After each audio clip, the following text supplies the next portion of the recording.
అందరికీ good morning. ఇప్పుడు వచ్చే కాలం మనకు వర్షాకాలం ఉంది కాబట్టి వర్షాకాలం అంటేనే వ్యాధుల కాలం మనకు.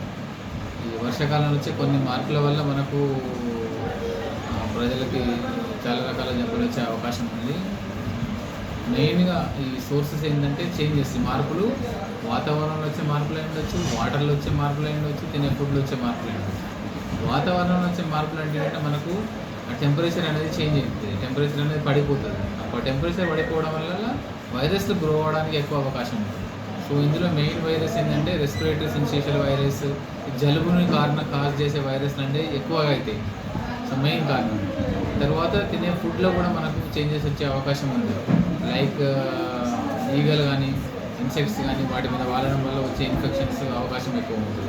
వాటర్ సంబంధించిన ఇన్ఫెక్షన్స్ కూడా ఎక్కువ వచ్చే అవకాశం ఉంటుంది. వాటర్లో రోటా virus diarrhoea, other viral diarrhoeas వచ్చే అవకాశం ఉంటుంది. సో బ్యాక్టీరియా సంబంధించి ఏంటంటే కొన్ని రకాల ఫుడ్ పాయిజనింగ్ అయ్యే అవకాశం ఉంటుంది వాటర్ చేంజ్ వల్ల.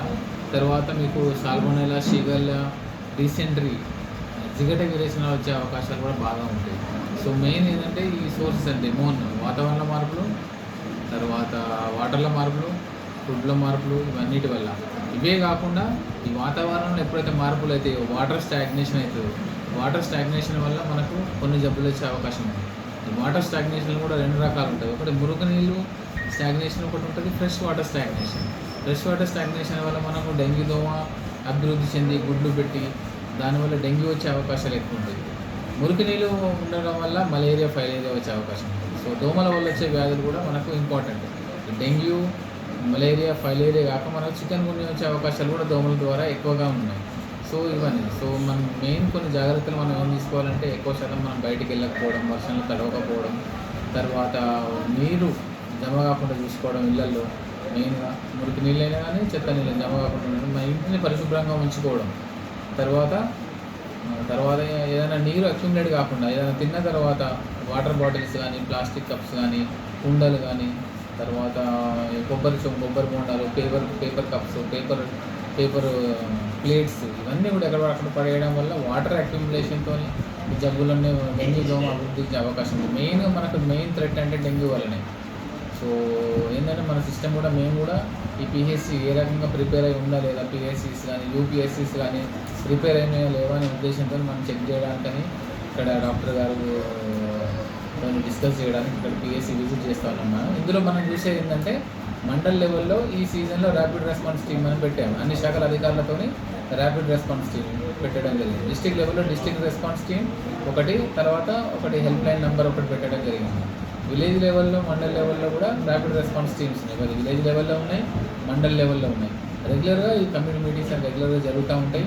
ఈ శానిటేషన్ గురించి కానీ, వ్యాధుల గురించి కానీ, ఫీవర్ కేసెస్ గురించి కానీ ఇవన్నీ వాళ్ళు డిస్కస్ చేస్తారు. ఎప్పుడున్నా మా దృష్టికి తీసుకురావడం జరుగుతుంది. మా వైద్య సిబ్బంది కూడా అనుక్షణం అప్రమత్తంగా ఉండి ఫీవర్ సర్వే అనేది రెగ్యులర్గా ప్రతి వారం కూడా ఫీవర్ సర్వే చేస్తారు. ఏమైనా రిపోర్ట్ ఉంటే మాకు పెట్టామని చెప్పాము. ఇంకొకటి ఏంటంటే మనం తెలంగాణ డయాగ్నోస్టిక్ పిహెచ్సిలోనే టెస్టింగ్ కాదు, ఈ ఫీవర్ సంబంధించిన టెస్టులు అంటే పిహెచ్సిలో కాకుండా తెలంగాణ డయాగ్నోస్టిక్ హబ్లో కూడా మనకు ఆల్మోస్ట్ 134 రకాల టెస్టులు ఉన్నాయి. సో అవన్నీ కూడా మనం చేస్తా ఉన్నాం. ఇందులో భాగంగానే మలేరియా టెస్ట్ కానీ, డెంగ్యూ టెస్ట్ కానీ టీ హబ్లో పెట్టడం జరిగింది. పిహెచ్సి లెవెల్లో కూడా మనం మలేరియా కానీ, డెంగ్యూ కిట్స్ ఇవ్వడం జరిగింది. సో ఇవన్నీ కూడా చేసుకుని ఎర్లీ స్టేజెస్లో మేము ప్రజల విజ్ఞప్తి చేసేదంటే ఎర్లీ స్టేజ్లో ఫీవర్ వచ్చిన తర్వాత వైద్య సలహా తీసుకుంటే డెఫినెట్గా మనము మార్బిడిటీ అంటే హాస్పిటల్లో అడ్మిట్ అయ్యి తర్వాత ప్లేట్లెట్స్ పడిపోయిన తర్వాత సీరియస్ కాకుండా ఉండి ప్లేట్లెట్స్ బాగా తగ్గిపోయి మనకు ఇబ్బంది కాకుండా చూసుకోవచ్చు. చిన్న ప్రాబ్లం ఉన్నప్పుడే వైద్య సలహా తీసుకోవాలి. ఒకసారి ఏమవుతుంది, ఒక రోజు ఫీవర్ వచ్చిన తర్వాత 10 రోజులకి 15 రోజులకి వైద్య సలహా కోసం వెళ్తారు. అప్పటికి ప్లేట్లెట్స్ పడిపోయి ఊపిరితిత్తుల్లో నీరు వచ్చి, కడుపులో నీరు వచ్చి, తర్వాత బ్లడ్ ప్రెషర్ పడిపోయి, షాక్లో ఉండి కిడ్నీ ఫెయిల్ అయిన తర్వాత మనకు కొంచెం తక్కువ టైం ఉంటుంది. మనం ఒక్కొక్కసారి మనం చేయి దాటిపోయే ప్రమాదం ఉంది. సో ఎర్లీ స్టేజ్లో ప్రతి ఫీవర్ కేసు కూడా క్వాలిఫైడ్ అయిన మన సిబ్బంది ఉన్నారు ఫీల్డ్లో, తర్వాత పిహెచ్లో డాక్టర్స్ ఉన్నారు, మన స్టాఫ్ కూడా అందరూ ఉన్నారు, జిల్లా లెవెల్ డిస్ట్రిక్ట్ టీమ్ కూడా ఉంది. సో వాళ్ళని సంప్రదించాలి. అవసరమైతే మన డిస్ట్రిక్ట్ హాస్పిటల్లో మెడికల్ కాలేజ్ కూడా మనకు ఎస్టాబ్లిష్ అయింది.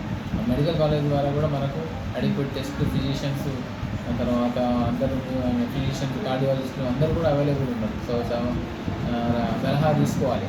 అంటే ఏ లెవెల్కి ఆ లెవెల్కి మనకు ఉన్నారు. విలేజ్ లెవెల్లో వర్కర్స్ ఉన్నారు, పిఎస్సి లెవెల్లో ఉన్నారు, మండల్ లెవెల్లో ఉన్నారు, తర్వాత డిస్ట్రిక్ట్ లెవెల్ కూడా స్టాఫ్ అవైలబుల్, అందరి సలహాలు తీసుకొని వ్యాధులు రాకుండా చూసుకోవాలి. ఫస్ట్ వస్తే మాత్రం మన ప్రభుత్వ సిబ్బందిని మనం సంప్రదిస్తే డెఫినెట్గా ఈ విషయంలో మనకు ఫీవర్ కేసెస్ కానీ, డయేరియా కానీ, ఏదైనా వామిటింగ్ వచ్చినా కూడా చూస్తారు. పిల్లలు ఎక్కువగా జాగ్రత్తగా ఉండాల్సిన వాళ్ళు ఈ సీజన్లో పిల్లలు, వృద్ధులు, ఆల్కహాలిక్స్, డ్రగ్ అడిక్ట్స్, డయాబెటిక్స్, ఈ ఫుడ్ సరిగా తీసుకున్న వాళ్ళు, పౌష్టికాహార లోపం ఉన్న వాళ్ళు ఎక్కువగా జాగ్రత్తగా ఉండాల్సిన అవసరం ఉంది. ఏమైనా సలహాలు ఉంటే మనకు స్థానిక వైద్యుని సంపాదించవచ్చు. ఇక్కడ డిస్ట్రిక్ట్ లెవెల్లో మేము కూడా చూస్తూ ఉంటాం. అక్కడ డిస్ట్రిక్ట్ హాస్పిటల్లో ఉంటుంది, అక్కడ కూడా ఫుల్ ఫ్లెడ్జ్గా 24 hours బెడ్స్, టెస్టులు అన్నీ అవైలబుల్ ఉన్నాయి. అందరి సౌకర్యాలు వినియోగించుకోవాలి.